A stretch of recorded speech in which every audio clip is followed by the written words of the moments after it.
नमस्कार, मी डॉक्टर मच्छिंद्र बांगर महाराष्ट्रातील आणि देशातील हवामान परिस्थिती संदर्भात ताजा अंदाज देणार आहे.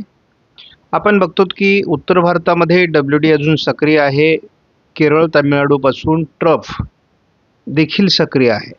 म्हणजे आपण जे जोड क्षेत्र या विभागातून अशा पद्धतीने तयार झालेलं आहे. त्यामुळे केवळ विदर्भाच्या काही भागामध्ये पावसाळी क्षेत्र आहे.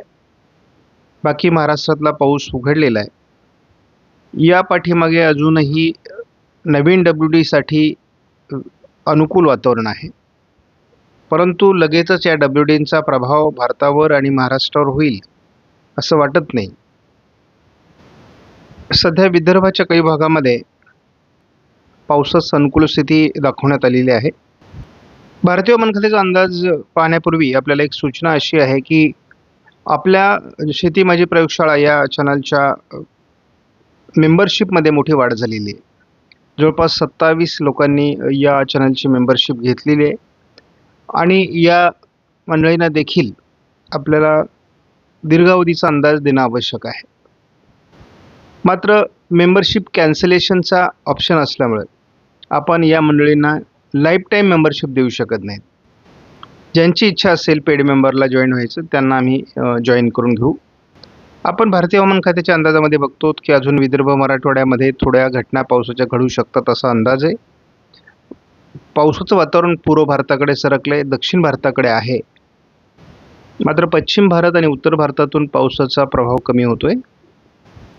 असं असलं तरी 6 तारखेला पुन्हा एकदा राजस्थानमधून एक ट्रफ ही पूर्णपणे दक्षिण भारतापर्यंत प्रभावी ठरणार आहे आणि त्यामुळे या ट्रफचा प्रभाव हा भारताच्या मोठ्या भागावर आहे.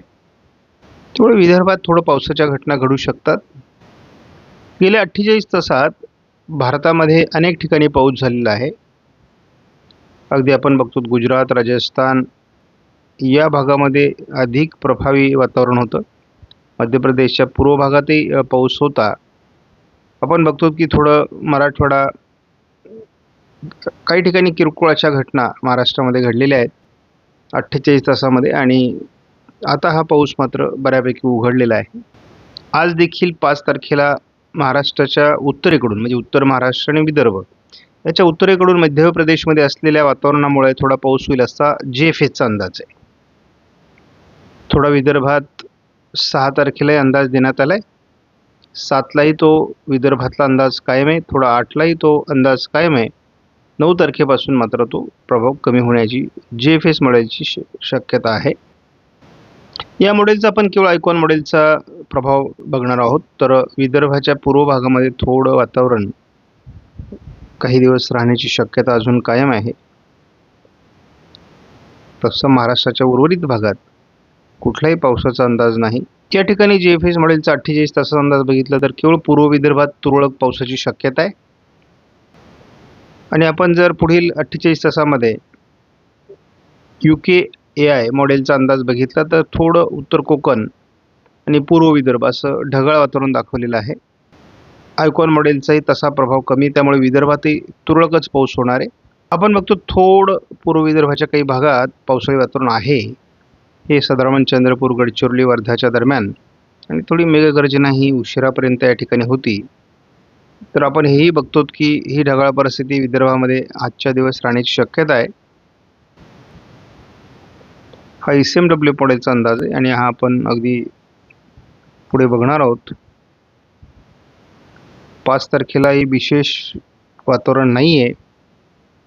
6 तारखेलाही महाराष्ट्रात विशेष पावसाळी वातावरण नाही. विदर्भातील पाऊसही कमी होणार आहे या मॉडेलनुसार. आज सकाळीच मोठ्या प्रमाणात पावसाचं वातावरण हे अगदी गारपिटीसहित आपण बघतो की गडचिरोली आणि चंद्रपूरमध्ये तयार झालेलं आहे आणि हा शेवटचा या आठवड्यातला पाऊस असणार आहे. हे वातावरण दुपारनंतर कमी होणार आहे. थोडं नंदुरबार, धुळे, जळगावच्याही भागात ढगाळ परिस्थिती आहे. थोडं सकाळी अमरावती, नागपूर, भंडारा, गोंदियामध्ये देखील पावसास अनुकूल ढग आहेत, परंतु नंतर हे वातावरण बऱ्यापैकी कमी होणार आहे. आपण 6 तारखेला नाशिक जिल्ह्यामध्ये थोडी ढगाळ परिस्थिती बघतो, परंतु तसा पावसाचा अंदाज नाही आहे. थोडी 7 तारखेला कोकणात ढगाळ परिस्थिती वाढेल. बाकी फारसा प्रभाव आयकॉन मॉडेलने देखील महाराष्ट्रात दाखवलेला नाही. अवकाळी पावसाच्या बाबतीत असं आपण बघितलेलं आहे की ECMWF मॉडेलचा काही अंदाज अवकाळी पावसाच्या बाबतीत जुळलेला नव्हता आणि आयकॉन मॉडेलचा अंदाज जुळलेला होता. मात्र आता यदा कदाचित एप्रिल महिन्यापासून थोडा अंदाज पुन्हा ECMWF मॉडेलकडे झुकू शकतो.